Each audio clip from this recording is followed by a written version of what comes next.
Hi, my name is Danica. I'm from Round Rock, Texas, and I work with CS Innovations. While I've been with CS Innovations for the last year as the Chief Education Equity and Wellness Officer, the previous 12 years of my experience, I've been with the University of Texas at Austin School of Nursing, working there as a clinical associate professor. And I've been a nurse for over 20 years, and so I bring that lived experience and professional experience to Justice Squared. Structural racism is probably the largest barrier that we're facing to health equity, the ability for everyone to experience maximum human flourishing, to be able to experience maximum health, to achieve their maximum potential. And I think I had a moment of realization in February of 2018. I was listening to an NPR special on Black maternal health, and I'll never forget where I was. I was washing dishes, and there was a mom who was recounting her daughter's experience. Her daughter passed away shortly after giving birth, and the reporter asked the mother what did she think contributed to her daughter's death, and she said the racism of the healthcare providers. And in that moment, I had this, like, going back and reflecting on my graduate studies and thinking about weathering and what was happening, almost 15 years ago, and thinking about where we were currently in terms of the maternal health crisis and how things were not only not getting better, they were getting worse.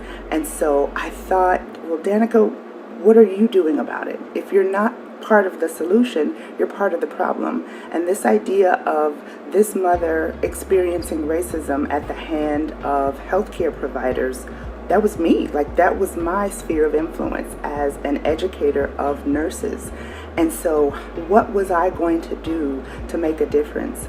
And that same month, I was chair of our division, and we were having a joint division meeting. And so we were having a conversation as faculty about racism. And one of our maternity faculty shared an experience that one of her students had had. And she was sharing how she had helped the students in her clinical group debrief that through the lens of structural racism and what are the sorts of things that we as clinicians can do. What does the evidence say?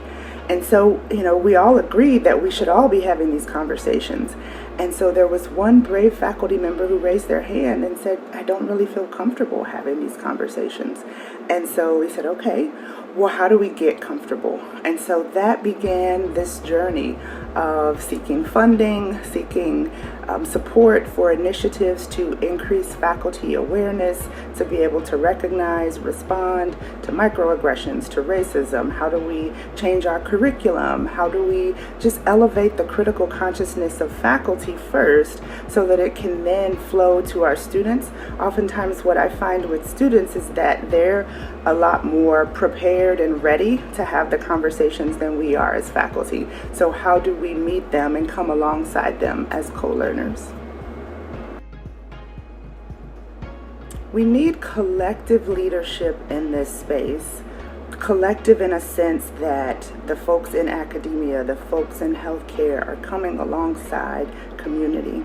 Because I think what I've experienced for the majority of my life in the academic space is that as academic practitioners, as healthcare practitioners, we often come into a community, come into a neighborhood and make assumptions about what we think they need so that we can fix these people.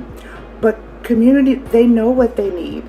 They are well aware. They are the closest to the problems that are being experienced. And so they have the most well-informed lens within which to understand the problem. They don't always have access to the power and the resources to make sure that the problem gets addressed. And so that's where I think we should come alongside. But I think for so long it's been flipped. And so there's a need for that collective, that sharing of power, the sharing of relationships, the sharing of resources, so that we as healthcare practitioners, as academic practitioners, can be informed to privilege the knowledge, the experience that the community has with the problem, so that we can change the status quo so that we can disrupt and upend the perpetuation, the system, the structures that have been put in place.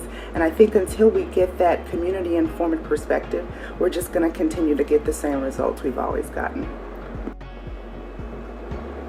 My name is Danica Sumter, and together we are taking down structural racism in healthcare.